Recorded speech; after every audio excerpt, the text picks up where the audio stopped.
bonjour à tous.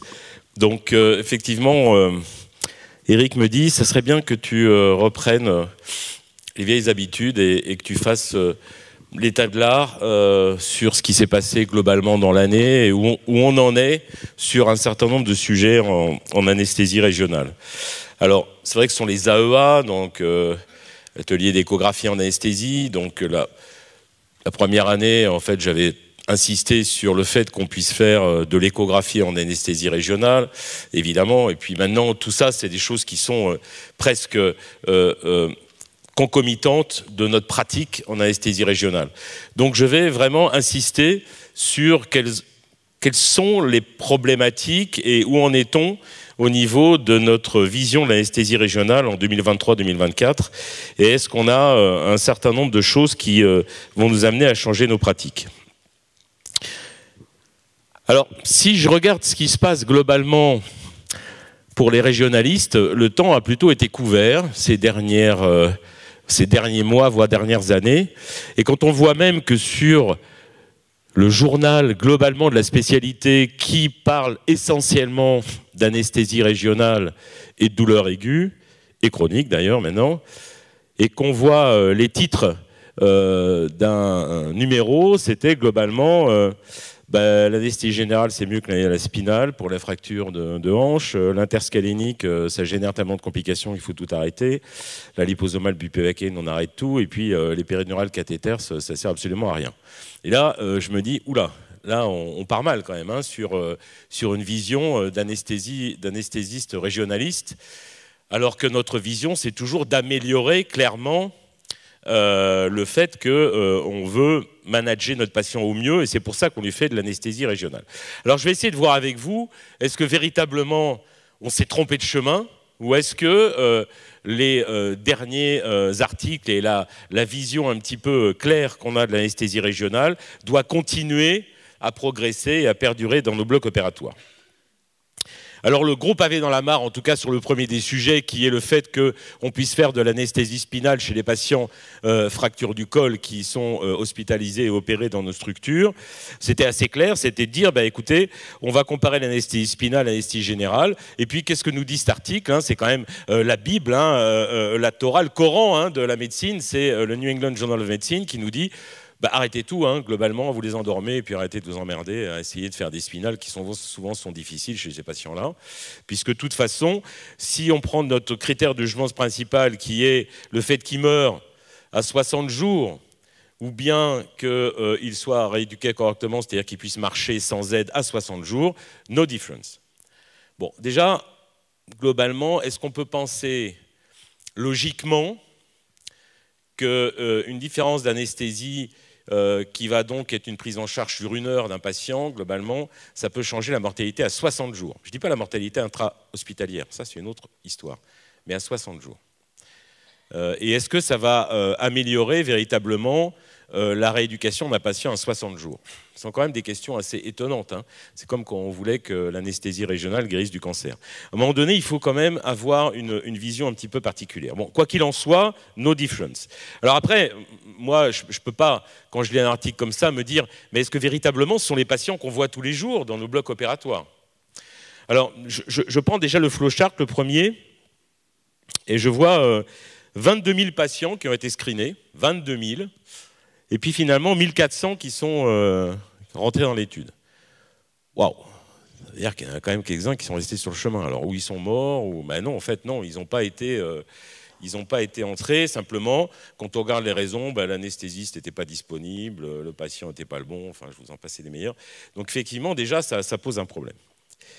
Si on regarde la durée de l'étude, 6 ans, le nombre de centres, etc., en fait, globalement, en moyenne, chaque centre rentre 5 patients par an.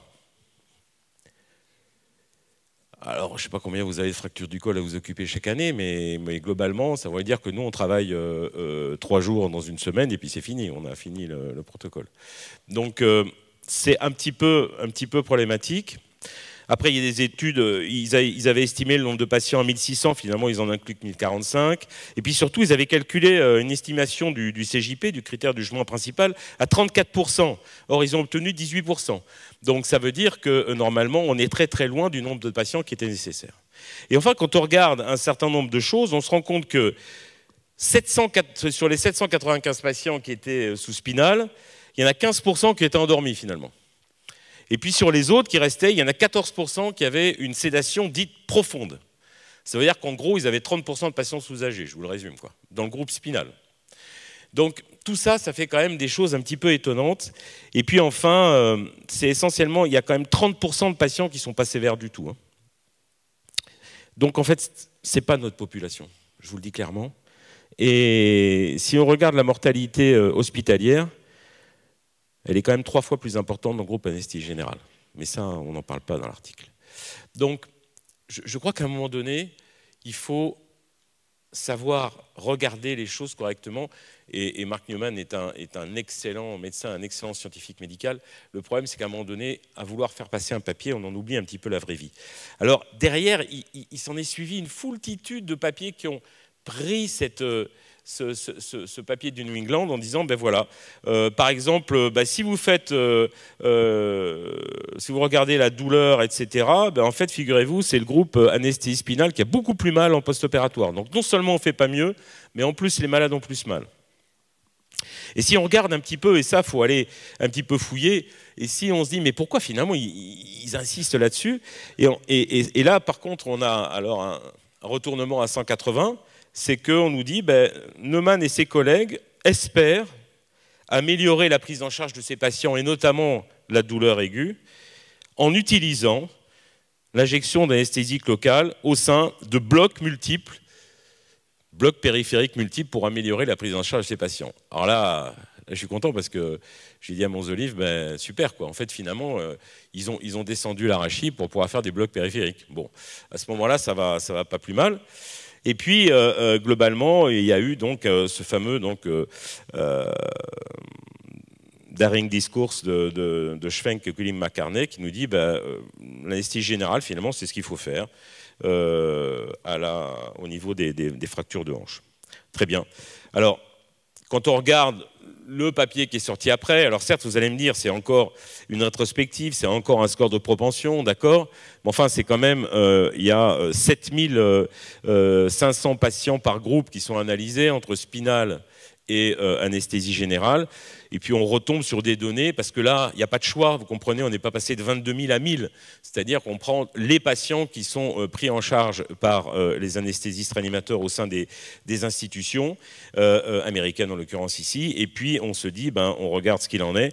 Et bien là, qu'est-ce qu'on retrouve? On retrouve des différences tout à fait significatives sur la mortalité, sur des index combinés que sont infarctus du myocarde, AVC et mortalité. Et surtout, ce qui est intéressant, c'est qu'on le voit ici. Alors, je ne sais pas si ça marche. Ah non, c'est raté. Bon, enfin bref, vous le voyez sur le tableau à droite. On se rend compte que c'est quand même les patients porteurs d'un ASA le plus lourd, c'est-à-dire 3 et 4, qui évidemment doivent bénéficier d'une anesthésie spinale, mais une anesthésie spinale aménagée. Donc faisons ce qu'on sait faire, et ça personne ne le remettra en cause. Une anesthésie spinale avec des doses qui sont évidemment moins importantes, unilatérales, une anesthésie spinale fractionnée ou continue comme on le disait avant, ça ce sont des choses qui vont évidemment améliorer la prise en charge des patients. Donc bref, heureusement, en relisant, en analysant, en revoyant ce qui se passe, on peut continuer à faire de la spinale chez les patients qui ont une fracture du col, c'est même recommandé, en tout cas c'est recommandé pour nous. Et si on le fait de la meilleure des façons. Alors ensuite, le bloc interscalénique. Alors là, c'est un autre problème, puisque c'est quand même un grand pan quand même de notre activité pour la chirurgie de l'épaule, le bloc interscalénique. Alors, ce papier-là nous dit, bah, écoutez, c'est simple, single shot et cathéter, pareil, pas mieux. Bon. moi, je l'accepte, hein, single shot avec de la dexaméthasone, etc. Pourquoi pas, on connaît bien. Alors après, quand on regarde un petit peu la méthode, on voit qu'en fait, les patients ont reçu tous, ils ont reçu de la lidocaïne, 1% adrénaline en single shot. Bon, très bien, je ne suis pas persuadé que ce soit la meilleure des choses pour essayer de véritablement avoir une analgésie prolongée. Et dans le groupe cathéter, ils reçoivent 20 ml de ropivacaïne 0,5, puis après 6 ml de ropivacaïne 0,2, très bien. Et ils reçoivent tous Dexa 0,15, magnésium 40 mg kg, kétoprophène 30 mg et paracétamol 1 g. Très bien. Donc une belle analgésie multimodale. Dans ces conditions, il montre qu'il n'y a pas vraiment de différence de 0 à 48 heures sur le suivi des patients en termes d'analgésie, et il n'y a pas de différence non plus sur la consommation de morphine. Très bien. Bon, alors, dont acte, on prend, moi, globalement, si on reprend toutes les études qui ont été faites ces dernières années, on se rend compte quand même qu'il y a une différence à partir de la 24e heure, on va dire, ou 16e heure, ça dépend des études, si on met des cathéters par rapport au groupe single shot. D'autant plus que le groupe single shot, encore une fois, n'a reçu que la lidocaïne 1%. Donc, c'est des choses qui sont... il faut l'accepter en tant que tel. Je trouve ça juste un tout petit peu étonnant. Ensuite...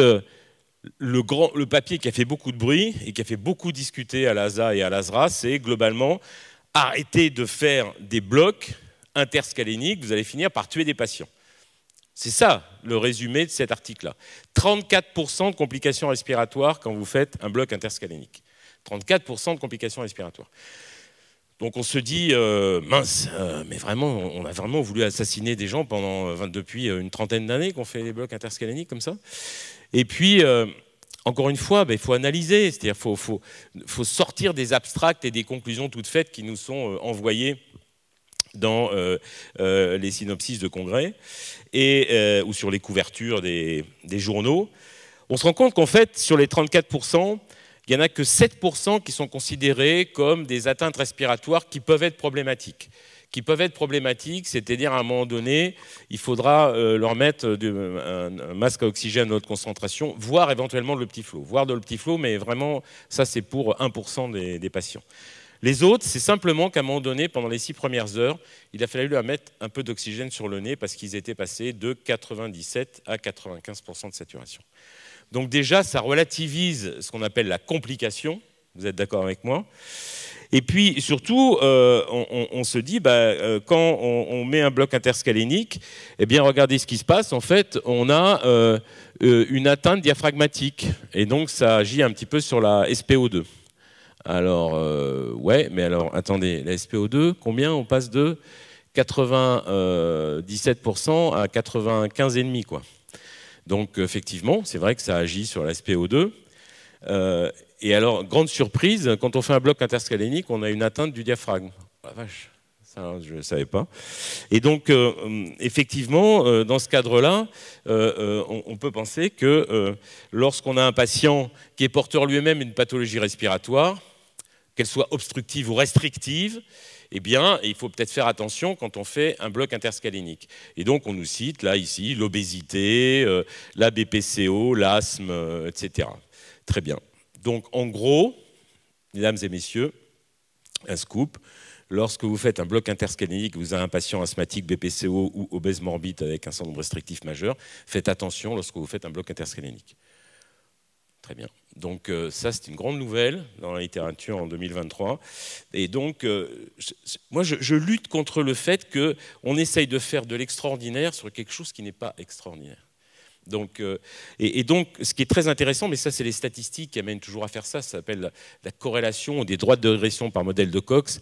C'est-à-dire qu'on nous dit, chaque pourcentage de SpO2 que vous perdez, eh bien, vous obtenez, en fait, ça veut dire que vous obtenez un risque de complication majorée de 32%. Vous savez, c'est le modèle de Cox avec un odds ratio à 1,32.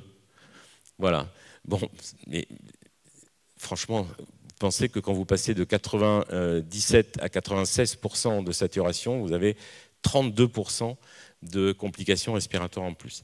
Donc, à un moment donné, il faut savoir raison garder. Donc, je pense que le bloc interscalénique reste encore une technique d'anesthésie régionale absolument majeure. Et on nous a dit, ah oui, mais attention, le bloc interscalénique, c'est aussi un risque de neuropathie extrêmement exagéré. Bien, donc on va prendre les 2 dernières études qui ont été faites sur le risque de neuropathie, l'étude du circuit des hôpitaux des vétérans aux États-Unis, qui nous montre que globalement, lorsqu'on regarde le risque de neuropathie chez les patients, eh bien, un des facteurs le plus important du risque de neuropathie est l'anesthésie générale. Bon, très bien. Donc jusqu'ici, on est plutôt pas mal. Et puis, quand on regarde effectivement la distribution des atteintes qui sont liées à un certain nombre de blocs et qui ont été considérés comme étant relativement sûrement liés au bloc, on se rend compte que le cathéter interscalénique ou le bloc interscalénique n'est pas ce qu'on fait de plus risqué par rapport à d'autres choses peut-être un peu plus modernes, vous voyez, comme le canal des adducteurs. On a l'impression qu'on n'a absolument aucun risque et puis on se retrouve avec une neuropathie du saphène ou du nerf du vaste médial ou des choses comme ça. Donc on voit bien que globalement, c'est pas tant démontré que ça. Et si on prend le tout dernier article paru dans RAPM, on se rend compte de choses très intéressantes. C'est un article qui a regardé ce qui se passait lorsqu'on utilisait un échographe par rapport au fait de ne pas utiliser un échographe. Alors vous me direz, plus personne n'utilise pas d'échographe. Oui, mais c'est intéressant de regarder un peu l'histoire pour voir si l'échographie nous a permis d'amener une diminution du risque. Et on se rend compte que globalement, le risque, il est à peu près connu, hein, puisque c'est un risque globalement de 1%, hein, vous voyez, c'est 9 à 10 pour 1000, et que globalement, le fait d'utiliser un échographe optimise clairement le risque dans un certain nombre de blocs. Vous voyez par exemple que c'est essentiellement les blocs interscaléniques et supraclaviculaires, où là très clairement on a diminué. Par contre, si on regarde des blocs comme le bloc sciatique poplité ou le bloc fémoral, non seulement on n'a pas diminué avec l'échographe, on a même un tout petit peu augmenté le risque avec l'échographe. Et ça fait des années qu'on le dit avec Zolive, c'est que globalement, le nerf fémoral et le nerf sciatique au niveau du creux poplité sont des blocs qui sont les blocs que tout le monde veut faire, sont les blocs dits de débutants. Et globalement, on veut tellement bien faire, entourer ces nerfs d'anesthésique locale, qu'on le pousse, qu'on le pique, qu'on le tourne. Et ça, vous avez tous vu ça. Et globalement, donc, on n'a pas amélioré, on a même augmenté le risque potentiel de générer une neuropathie, quel que soit le type de neuropathie et sa gravité. Alors ensuite, 2 petits articles pour vous dire qu'à un moment donné, mesdames et messieurs, si vous n'êtes pas très disponible pour le bloc opératoire, les chirurgiens vont le faire pour vous. Donc 2 articles qui sont sortis cette année et qui nous disent très clairement, et le mettre dans l'introduction, dans le background. Si on n'a pas la possibilité d'avoir un anesthésiste à notre disposition qui sait faire en anesthésie régionale, eh bien, on va faire ceci. Alors, le premier, c'est la comparaison des effets analgésiques d'un cathéter placé de façon arthroscopique au niveau du nerf suprascapulaire versus un cathéter mis au niveau du tronc supérieur par les anesthésistes en ultrason. Et ça nous montre globalement quoi ? Que globalement, la qualité d'analgésie est la même pour la chirurgie arthroscopique de l'épaule. J'ai bien dit arthroscopique de l'épaule, je n'ai pas parlé de la coiffe des rotateurs très lourde ou de la prothèse d'épaule. Et donc, globalement, on se retrouve sur une analgésie qui est à peu près identique. Et ces auteurs nous disent, et en plus, si on met un cathéter mis par les chirurgiens par voie arthroscopique sur le nerf suprascapulaire, on a moins d'atteinte diaphragmatique que de faire un tronc supérieur. Donc, si on n'a pas d'anesthésiste, eh ben, on forme nos chirurgiens et on met des cathéters suprascapulaires. Ça, c'était Anesthesiology, donc ce n'est pas des petits canards. Hein. Et le deuxième, c'est JAMA, qui nous dit, bah, écoutez, c'est simple. Très clairement, lorsque on n'arrive pas à avoir d'anesthésiste, vous voyez, c'est marqué dans le meanings, hein, in case of local resources or human limitation. Il parle des anesthésistes. Hein. Donc, si on n'arrive pas à avoir d'anesthésiste dans la salle ou de gens qui sont capables de faire ça, eh bien, on compare les blocs paravertébraux faits par les anesthésistes versus les blocs paravertébraux faits par les chirurgiens lorsqu'ils font une thoracoscopie par voie donc interne. Et ils nous disent, ben, en consommation de morphine, qui est le critère du jugement principal, c'est aussi bien. Et si on regarde la douleur au repos et au mouvement chez les patients, à la toux, etc., eh bien, c'est aussi bien que lorsque les anesthésistes font les blocs paravertébraux. Donc globalement, chers collègues, si vous n'êtes pas là pour faire le bloc paravertébral pour les thoracoscopies de vos patients, eh bien les chirurgiens sont capables de le faire visiblement et de le faire aussi bien que nous. Ensuite, un petit article, moi je l'ai mis là parce que les trucs me fatiguent au bout d'un moment. Vous savez, vous faites un bloc, alors le PENG en l'occurrence, et puis là vous allez avoir 50 articles sur le PENG en disant que c'est absolument extraordinaire. Vous faites un bloc, les recteurs du rachis, et vous aurez 2200 articles qui vous montrent que les séries, c'est extraordinaire. Et puis après, il y a un article qui compare les choses et qui nous dit, mais si on compare vraiment deux choses, en fait, c'est deux infiltrations, sauf qu'il y en a une qui est un peu plus haute, qui est faite par les anesthésistes, où on va voir les branches du nerf fémoral, le nerf obturateur accessoire, qui est le PEM-bloc. Et puis finalement, il y a l'infiltration de la hanche faite par les chirurgiens. On est à 3 cm de distance l'un de l'autre. Et est-ce que véritablement c'est différent ? Eh bien non, il semble que ce ne soit pas différent. Alors là, ils mettent même que globalement, l'infiltration de hanche apparaît un petit peu supérieure. Bon, je ne pense pas que ce soit franchement supérieur, mais en tout cas, il n'y a pas de différence. Et donc, pas de différence à la fois sur le type de bloc moteur qui est lié à la technique, et pas de différence, vous le voyez, sur tout un tas de facteurs secondaires qui ont été regardés. Donc, globalement, le PENG, péricapsular nerve block de la hanche, est quelque chose qui finalement une infiltration un petit peu décentrée par rapport à l'infiltration que font nos chirurgiens. Je pense que là aussi on arrive à des choses qui sont assez classiques. Alors il fallait quand même, parce que sinon mon ami Eric aurait dit mais tu ne parles pas de parler d'écho. En fait j'en parle tout le temps, c'est-à-dire l'écho elle est sous-tendue par tout ce qu'on vient de voir. Hein. Mais par contre un truc qui est important, qui est sorti dans le BMJ cette année, British Medical Journal, c'est on en est où finalement sur l'utilisation de l'échographie pour les anesthésies neuraxiales, rachis ou péridurale. Est-ce que véritablement on sait où on en est? Ça reste toujours très difficile à avoir des données fiables là-dessus. Bon, juste pour vous donner une petite chose sur une méta-analyse qui nous dit quoi? Qui nous dit globalement, pour le succès au premier passage, les deux techniques, que ce soit le pré-procédural ou le real-time, c'est mieux que l'anatomique. Sur la durée de la procédure de rachis-anesthésie, eh bien, quand vous faites du real-time, c'est beaucoup plus long que les deux autres. Bon, très bien. Et sur deux types de patients, les patients âgés, c'est plutôt le pré-procédural qui est bien, qui permet de savoir où on va, si on a des limitations, des ostéophytes, etc. Et donc, c'est bien d'avoir un pré-procédural si vous faites une rachis-anesthésie chez les patients âgés. Et si vous faites des rachis-anesthésies chez les patients obèses ou chez les parturiantes, c'est bien, si vous le pouvez, d'utiliser le real-time. Visiblement, c'est mieux que le reste. Donc, globalement, on commence à avoir des petites idées et ça... Donc ça vaut le coup de bien savoir et de bien savoir utiliser l'échographie du rachis. Alors maintenant, deux sujets de 2 diapos chacune qui me paraissent intéressants. En ce moment, il y a un sujet, un topic qui est en train d'exploser, c'est la traumatologie. C'est comme si on redécouvrait la traumatologie. Tout le monde lui dit, les patients traumatisés, ils consomment plus d'opiacés après, ils font plus de douleurs chroniques. Il faut absolument les gérer au maximum avec des anesthésies régionales. Donc ce premier papier du groupe de Eric Schwenk qui nous dit aux États-Unis, clairement, si vous regardez une chirurgie classique, eh bien vous aurez une consommation d'opiacés dans l'année qui suit qui est de 9%. Et si vous regardez une chirurgie traumatologique, vous voyez, c'est 12% pour les brûlés, 16% sur les accidents et 20% si sur ces accidents vous avez de la chirurgie orthopédique traumatologique.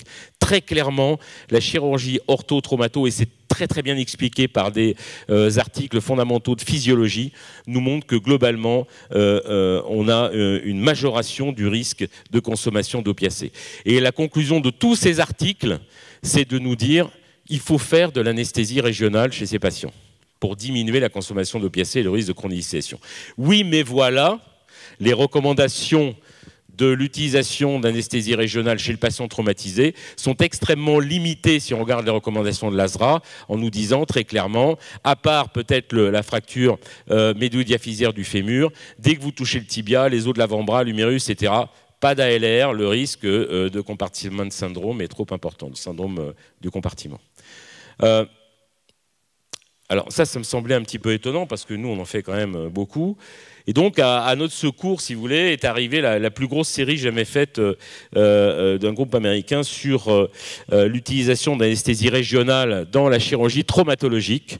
Et donc, c'est un groupe de Floride, Linda Lee Wedding, qui nous dit clairement, bah, écoutez, on a analysé 26 000 patients qui sont arrivés ces 10 dernières années avec de la traumato, que ce soit des gunshots ou de la vraie traumato fermée, ce qui correspond à 47 971, donc 48 000 fractures qui ont été analysées. Sur ces fractures, globalement, je vous la fais en courte, on a presque toujours fait de l'ALR. Par exemple, quand vous prenez fracture du fémur, 96% d'ALR, humérus, 76%. Il n'y a que le radius et le cubitus, vous voyez, où on a 50%, et tibia et péroné, 88%. Donc clairement, ils ont tout le temps fait de l'ALR, et ils nous disent voilà comment on fait globalement. On fait même des blocs périphériques continus chez ces patients pour diminuer la consommation d'opiacés, et on n'a pas de risque de compartiment syndrome majoré par rapport à ce qui existe dans la littérature en termes d'incidence. Et donc, vous voyez, il montre que sur ces 47 971 fractures, ils ont eu 48 syndromes du compartiment pour lequel seulement 13 ont dû bénéficier, et fort heureusement pour eux, d'une fasciotomie. Donc globalement, je ne pense pas que l'ALR en elle-même soit un frein. Et donc si chez les patients, on doit éviter la consommation d'opiacés et éviter la chronicisation, faisons de l'anesthésie régionale. Le deuxième petit pan que je voulais aborder avec vous, c'est la neuromodulation. Alors, ceux qui font la douleur chronique et nous disent « mais nous, la neuromodulation, ça fait des années qu'on en fait ». Oui, mais la neuromodulation en douleur chronique, c'est-à-dire en périopératoire, en post-opératoire de chirurgie orthopédique, est quelque chose qui est quand même relativement nouveau, avec deux types de cathétérisme, soit des cathétérismes un peu longs, avec ce qu'on appelle des méthodes à ressort, des coils qui se situent à 1 cm, 1,5 cm du nerf, et vous le voyez, qui ont des réglages assez classiques, avec des pulses à 0,2 millisecondes, des courants avec une intensité de 0 à 30 mA à des fréquences qui sont en général hautes, mais sort maintenant des cathéters qui nous permettent de cathétériser comme si vous faisiez un bloc nerveux périphérique continu et qui se mettent au contact du nerf et qui ensuite font de la stimulation en neuromodulation. C'est de la stimulation, vous le voyez, avec des pulses 0,1 à 0,2 millisecondes, de 0,2 à 0,6 mA parce que vous êtes très très près du nerf, comme le cathéter le veut bien, et en général des fréquences relativement basses, entre 2 et 15 Hz. Et donc c'est typiquement une neuromodulation qui se sert de la théorie du gate control, hein. Ce sont des choses assez classiques. Alors, il y a quelqu'un qui a beaucoup travaillé dessus, il y en a deux en fait, hein. C'est essentiellement Brian Ilfeld qui a beaucoup travaillé. Il a d'abord commencé sur les patients qui avaient des chronisations douloureuses post-chirurgie, puis ensuite les amputés, puis il en est venu à la chirurgie et à la douleur post-opératoire, avec des schémas comme vous voyez ici, qui montrent entre les patients qui reçoivent du sérum Phi ou des patients qui ont de la neuromodulation par le cathéter. Eh bien, vous voyez des différences dans la qualité de prise en charge de la douleur et la consommation d'opiacés. Et vous voyez, en bas à gauche de la slide, il y a deux dispositifs. Un dispositif qui va bientôt être commercialisé en France, qui est de Pajung, et un dispositif qui est américain, qui est déjà commercialisé, avec, vous voyez, toute la possibilité ici de réglage du cathéter de neuromodulation sur le cathéter lui-même. Donc, il faut le mettre sur la peau. Et les réglages sont faits par iPhone, enfin par cell phone, sur ce cathéter stimulant. Donc, ce sont des choses qui sont intéressantes. Et si on va même un petit peu plus loin, on se rend compte que si on utilise des choses que l'on connaît bien, comme la stimulation vagale et d'un certain nombre de nerfs au niveau périauriculaire, eh bien on se rend compte qu'on a des magnifiques prises en charge analgésiques avec des consommations d'opiacés qui sont extrêmement faibles. C'est une case series ici, pour la chirurgie essentiellement du membre supérieur de l'épaule et du sein. Et on se rend compte qu'effectivement on a des diminutions de prise en charge par opiacés et des douleur extrêmement faible en post-opératoire avec cette stimulation continue, neuromodulation du nerf vague et des nerfs périauriculaires chez ces patients. Donc, qu'est-ce qu'on peut dire sur ces quelques études importantes, je pense, pour notre spécialité et ce qu'on en a fait, en tout cas? Mais je pense qu'il faut savoir raison garder et prendre ce qu'on appelle un principe de réalité et pas croire tout ce qu'on nous dit. Il faut toujours analyser et surtout l'analyser à l'aune de ce qu'on vit dans notre pratique quotidienne. Donc l'arachy-anesthésie, c'est une anesthésie d'excellence, et ça, vous ne me ferez pas dire le contraire pour la fracture du col, mais il faut le faire au bon patient, le plus fragile, par une technique adaptée respectant la physiologie, et ne pas lui demander la lune.